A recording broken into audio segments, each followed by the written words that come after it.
लंका के आकाश में धुआं और युद्ध की गूंज थी। रावण घायल अवस्था में बैठा था। मंदोदरी दौड़ते हुए उसके पास आती है और मंदोदरी कहती है, ए स्वामी, आप इतने चुप क्यों हैं? आज ऐसा क्या हुआ कि लंका के महापराक्रमी रावण चुप है? रावण ने कहा, मौन कभी कभी शब्दों से अधिक तेज होता है मंदोदरी, और आज मेरे पास शब्द नहीं बचे। मंदोदरी कहती है, ऐसा मत कहिए स्वामी, संसार आपकी विद्या, आपकी शक्ति पर गर्व करता है। रावण ने कहा, विद्या ने मुझे साम्राज्य दिया पर सत्य से दूर किया। मंदोदरी कहती है, यदि आपने कोई भूल की तो संसार दोष देगा, पर मैं नहीं। रावण ने कहा, संसार क्या कहेगा, इसका भय मुझे कभी नहीं था, पर आज अपने ही निर्णयों का बोझ मेरा शत्रु बन चुका है। इस पर मंदोदरी कहती है, स्वामी, आप मुझसे कौन सा रहस्य छिपा रहे हैं? कौन सी आग आपको अंदर से जला रही है?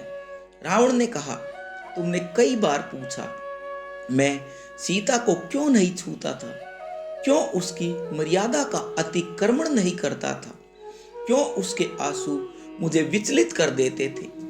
मंदोदरी कहती है, हाँ, यह प्रश्न मैंने कई बार किया, पर आपने उत्तर नहीं दिया।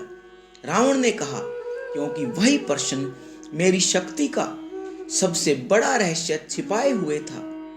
रावण ने कहा, सीता को न छूना कोई मर्यादा मात्र नहीं थी, वह मेरी मजबूरी भी थी। मंदोदरी कहती है, कैसी मजबूरी, कौन सी मजबूरी? रावण ने कहा, वेदवती का श्राप, जिसे मैंने बलपूर्वक छूने का प्रयास किया था।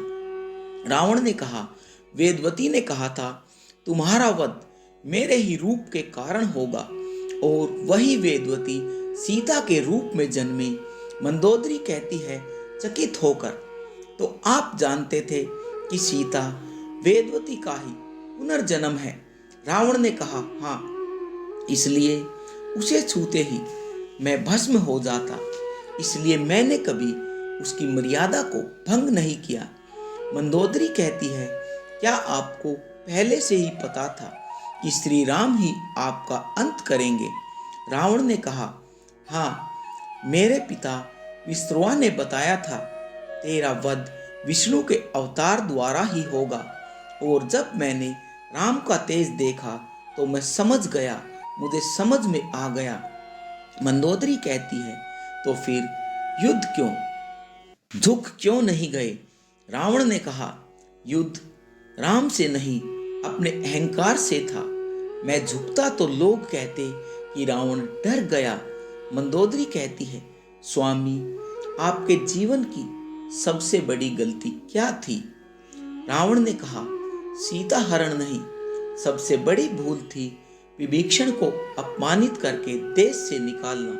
रावण ने कहा, वह सत्य बोल रहा था, पर मुझे सत्य सुनना बिल्कुल मंजूर नहीं था।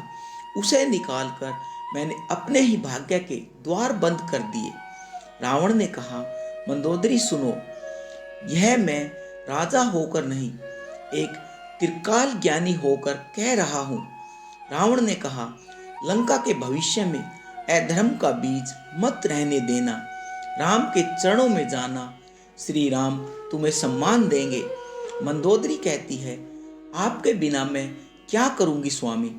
रावण ने कहा, सत्य का साथ देना, यही एक रानी का धर्म है।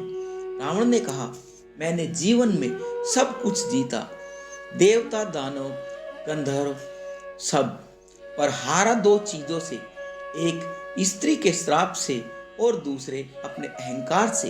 रावण ने कहा, और सुनो मंदोदरी, राम मेरे शत्रु नहीं हैं, वे वही विष्णु हैं जिनकी मैं जन्मों पूर्व आराधना करता था। रावण ने कहा, अंतिम क्षणों में मैं हार नहीं रहा, मैं अपने कर्मों का अंत कर रहा हूं, और उसकी गर्दन धीरे धीरे झुक जाती है। युद्ध भूमि शांत हो चुकी थी, पर मंदोदरी के हृदय में एक तूफान था। रावण के अंतिम शब्द उसके मन में गूंज रहे थे, राम मेरे शत्रु नहीं। मंदोदरी ने रावण के शरीर के पास बैठकर वह सब पूछने का निश्चय किया जो अभी भी अनकहा था। वह रावण के चेहरे को सहलाती हुई कहती है।